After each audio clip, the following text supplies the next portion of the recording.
हम पढ़ रहे हैं भिक्षु और भिक्षुनियों के नियम।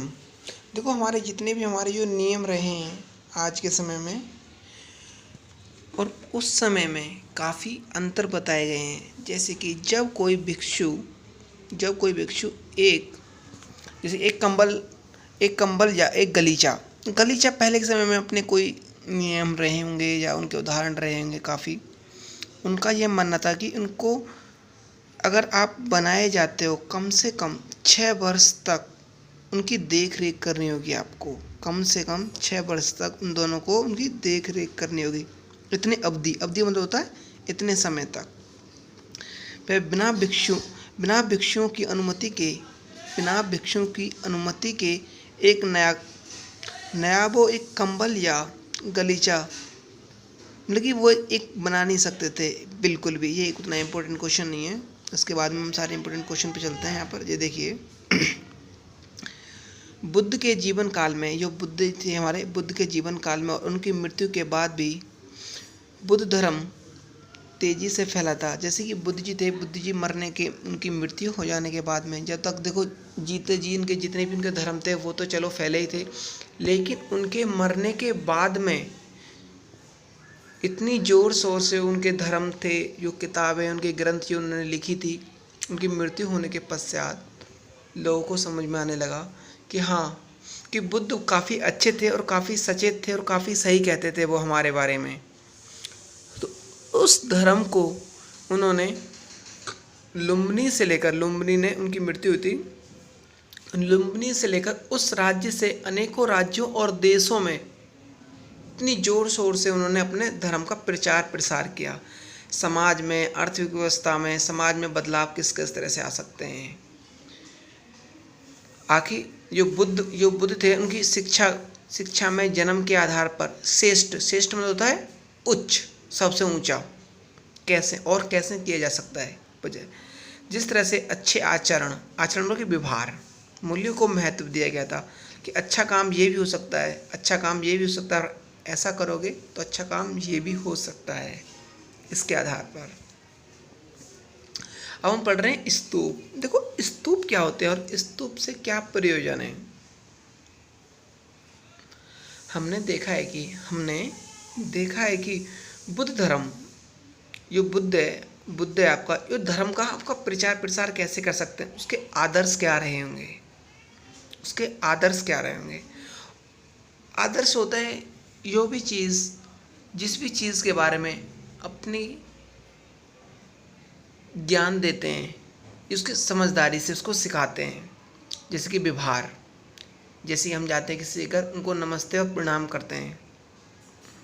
जितने भी ब्राह्मण होते थे, जैन होते थे, कई अपने परंपराओं के आधार पर कुछ लोग होते हैं हाथ जोड़ कर नमस्ते करते हैं, कुछ पैर छूकर नमस्ते करते हैं, और कुछ लोग होते हैं पागलों की तरह ऐसे ही बैठे रहते हैं।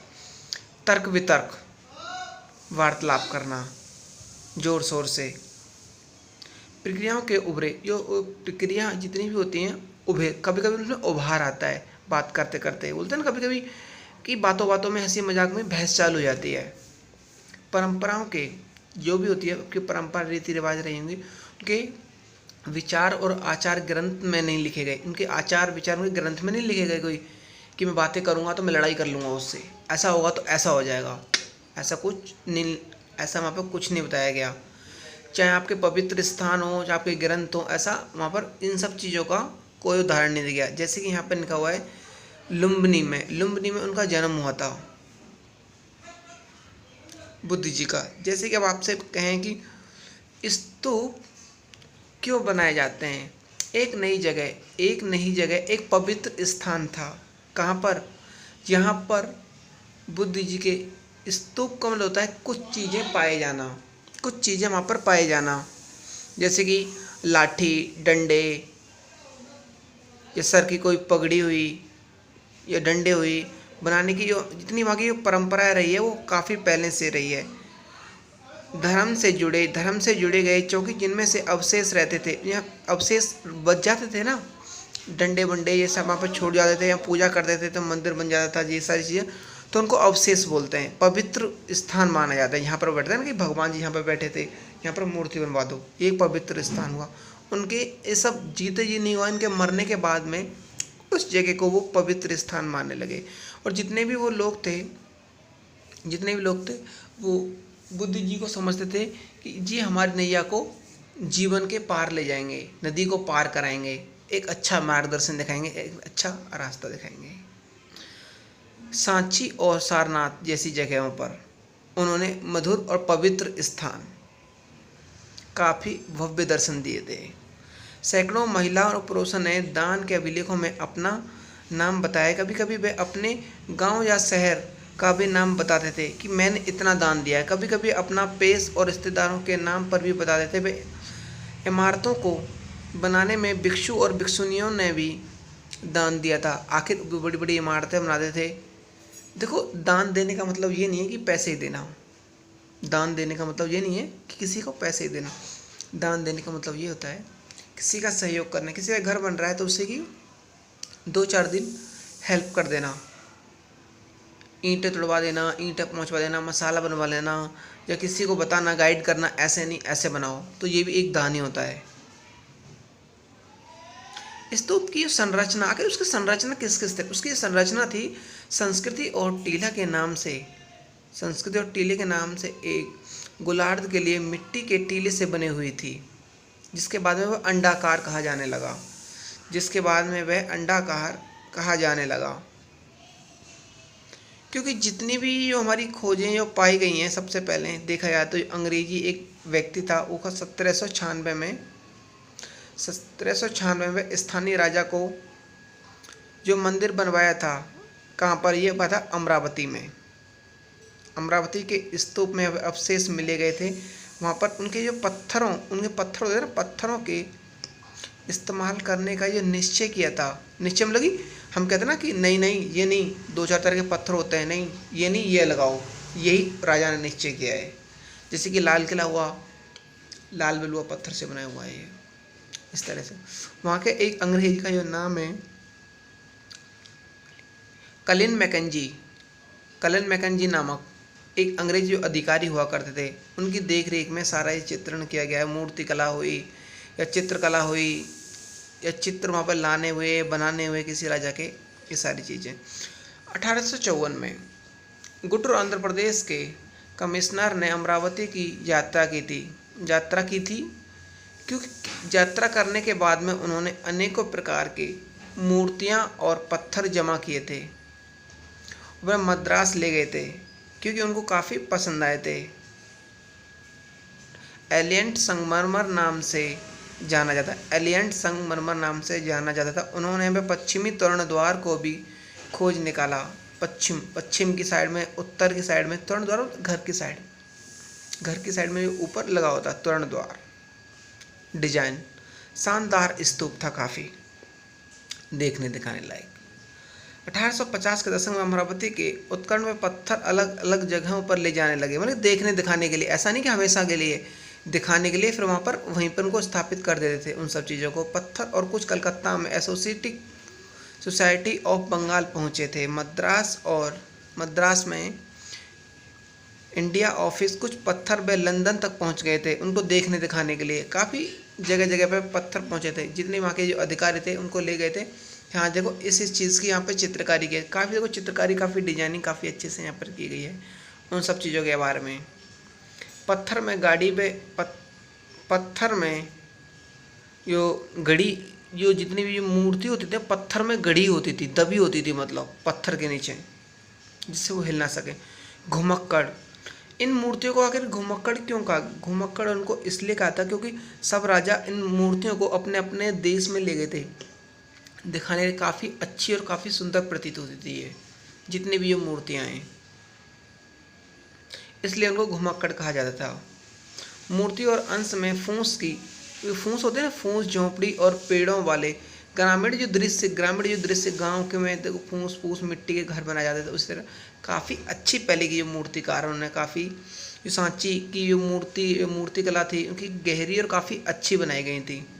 वहाँ के राजकुमार जितने वो थे उन सबको काफ़ी पसंद आई थी और इनके ऊपर कहानियाँ, किताबों और पुस्तकें भी लिखी गई थी। उपासना के प्रति, उपासना करते हैं भगवान के, होते ना उनकी भगवान की स्तुति करना। बुद्ध मूर्ति कला को समझने के लिए कला और इतिहासकारों को बुद्ध के चरित्र लेखन के बारे में समझ बनानी पड़ी थी कि आखिर जो बुद्ध ने इतनी अच्छी मूर्ति बनाई है, उनके कहने पर ऐसा ऐसा किया है, तो उनका दिमाग काफ़ी अच्छा रहा होगा। और वृक्ष के नीचे वो बैठे हुए थे, उन्होंने ज्ञान की प्राप्ति हुई थी। क्योंकि जितने भी महात्मा गांधी हुए जो और हमारे अनेक रहे, इन्होंने काफ़ी देश के लिए काफ़ी कुछ किया है। देखो कितनी भव्य दर्शन है, ये देख रहे हो, ये मूर्ति कितनी अच्छी बनाई गई है। देखो लेटते हुए तरुण द्वार में कितने अच्छे से पैर में कुछ बांधे हुए, हाथ देखो कहाँ पे डालो, हाथ में चूड़ियाँ, और ये ब्रिस्ट वगैरह बनाते हुए, कमर में कौंदनी, ये सारी चीज़ें।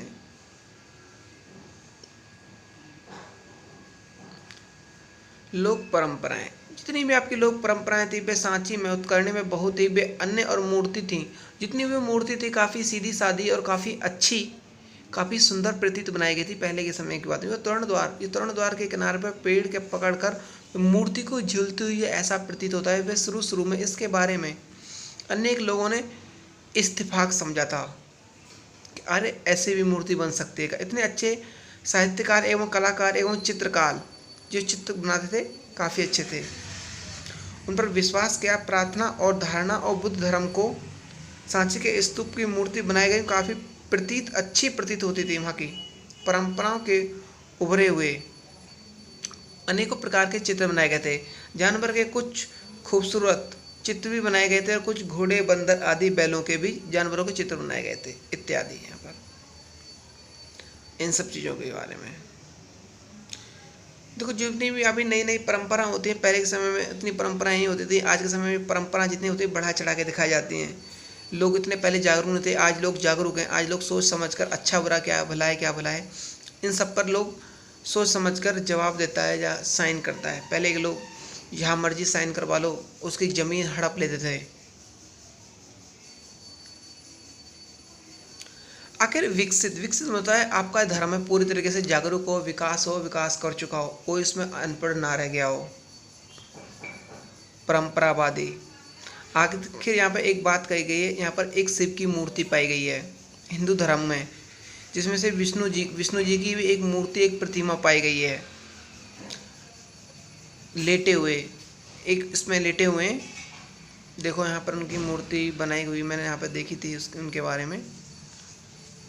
हाँ, ये देखो विष्णु भगवान की यहाँ पर मूर्ति पाई गई है, पानी में अपना सोते हुए, लेटते हुए, शेष नाग ऊपर, देखो ऊपर बैठे हुए हैं। मंदिर का बनाया हुआ है। मंदिर जितने भी बनाए जाते थे काफ़ी अच्छे और ऊंचे, ऊपर काफ़ी गुम्मतदार बनाए जाते थे। सांची जैसी जगह में स्तूप बनाने के लिए विकसित रूप से आए गए थे। वे उस समय वे देवी देवताओं की पूजा अर्चना, मूर्ति को देखने के लिए सबसे पहले मंदिर भी बनवाए जाते थे। शुरू में मंदिर के चौकोर कमरे के रूप में, जिन्हें गर्भगृह कहा जाता था, उनके जो दरवाजे होते थे वो एक ओर होते थे हमेशा, जितने भी दरवाजे होते थे। क्योंकि जो भी पढ़ रहे हैं हम, देखो एनसीईआरटी पढ़ रहे हैं, और एनसीईआरटी में जो भी लिखा होता है काफ़ी अच्छा कॉन्सेप्ट दिए गए होते हैं। नमस्कार दोस्तों।